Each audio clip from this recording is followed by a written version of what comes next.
Hello everyone! Welcome back sa vlog ni Inday Jane. So for today's video, update nyo ko nga samtang nagapamahaw. Aga pa ko nagbugtaw guys kay nagahimos ko subong kay Mike.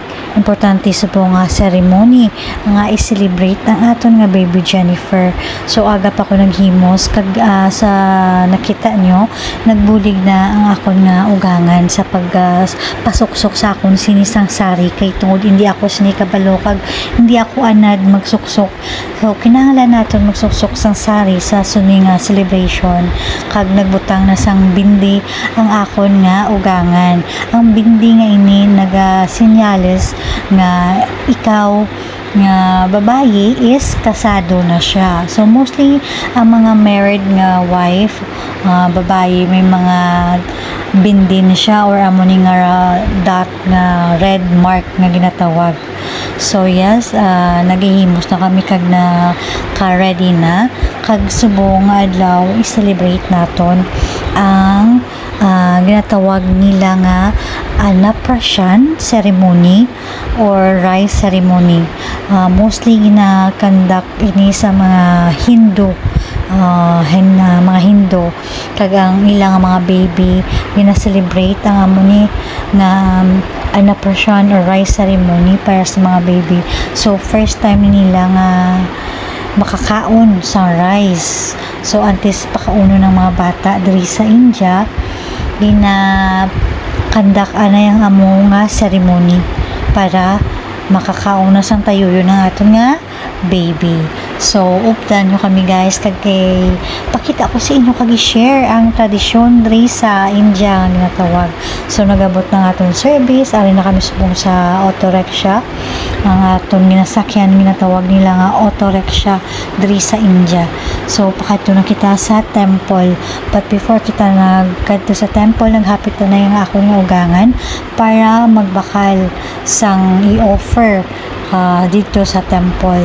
So makita nyo later on sa video kung ano ang i-offer ihatag sa temple sa aton nga pag-celebrate sang anaprashan or rice ceremony sa aton nga baby Jennifer.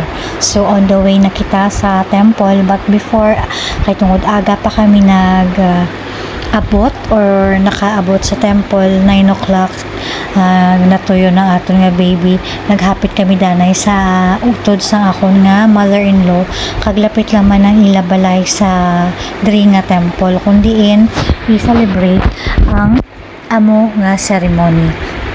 So as you can see, naghulat lang kami sa mga pila ka minutes for isa ka oras siguro, yes. Kag nagkadto na kami sa temple. Walking distance lang guys ang temple sa balay sang iya nga utod. So amo na ari na kita subong ipakita ko sa inyo ang temple. Ang ini nga temple lapit lang man sa amon lugar or balay.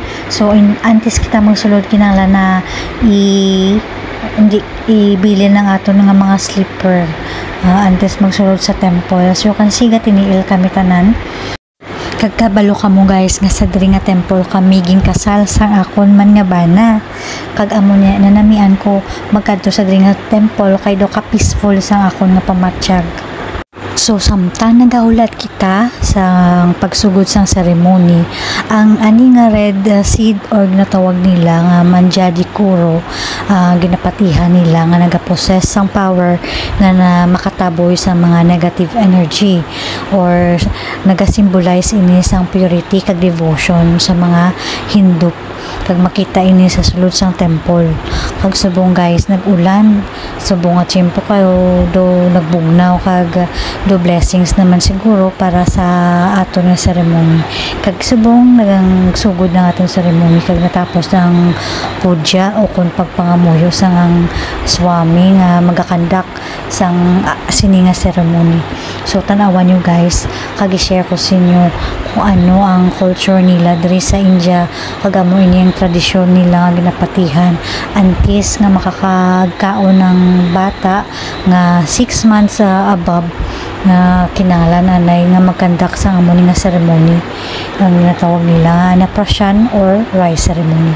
So naghatag na tubig sa ako kay para inumon ang ginhimo ko yagin paligo ko din kada yaman ay nanon man nakapaligo marugani ti ambal tatlo ka inom gin tatlo ko ya kalagok kawaw mali nang gidiya sa ako nung ubra ko di pero sige lang kay experience is the best teacher, di ba? At least may idea na ko kapasensya na nakasala-sala din ako nung napangimo kay wala ko idea. This is my first time na ma-experience ang amo ni nga tradisyon diri sa ila. Kag isa pa hindi ko man magets sa maintindihan ang ilang language kag hindi pa ko siling sagad gid sa pag-communicate. May mga naintindihan ko sa ila pero hindi ko totally nga maka-communicate kag makaintindi sa ilang lengguwahe. So magasugod na ang atong ceremony. Amo na ni may mga ritual na sila nga ginahimo diri na kinahanglan naton sundon. Kag as you can see, mahatag na kagdugay-dugay makasugod na kaon ng aton nga baby Jennifer. So nagpakaon na lang siya sang tatlo ka mumho guys, ag nagpainom sang tatlo man ka beses sang tubig nga halin sa temple. Ang rice nila ini or Indian rice kag payasam amo nindo basang swami wa ka lang tag isa-isa ka mumho pero 3 times mo siya nga pakaunon kag i-smash mo siya using your fingers. So amo na ginhimo ko guys kag kagina nga gabis yung baby takag na tuyo na dula man kag nang pawan sa nakasugod kag nakatilaw sa kaon sang rice. So nalipagid ko kay nahuman ang amo ni nga celebration kag natapos kid man kag nakandak ang amo ni nga ceremony kag baka kaon na sang tayuyo ng aton nga baby Jennifer. So tanawan nyo guys kung ano mga procedure kag ano ang pamaagi nila diri. I hope na may natun-an ka mo or may mahibaluan ka mo sa sininga video.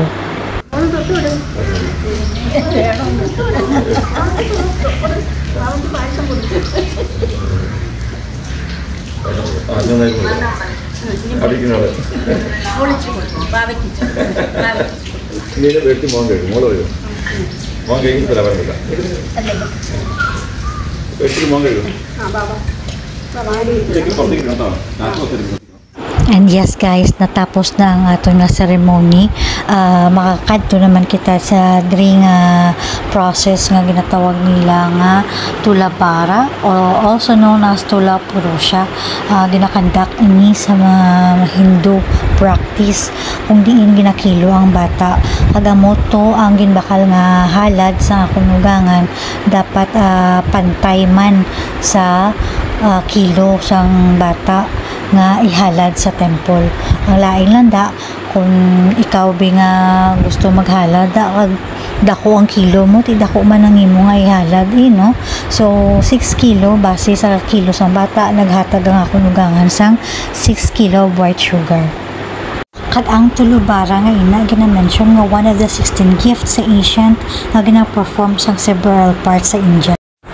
Yes guys, natapos kid man ang aton nga ceremony subong nga adlaw. So pasulod na kami sa akon nga ugangan sa temple kag bawal na diri magdala sang cellphone. Mga muyo na kami di kag mahalad sa ilang mga gods and goddesses. So I hope nga may natun-an kamo sa diri nga video na share ko sa inyo ang culture kag tradisyon nila diri sa India. Salamat kay sa pag-support kag pagtanaw sa among mga videos. I hope to see you next time guys. God bless and stay safe everyone. Bye!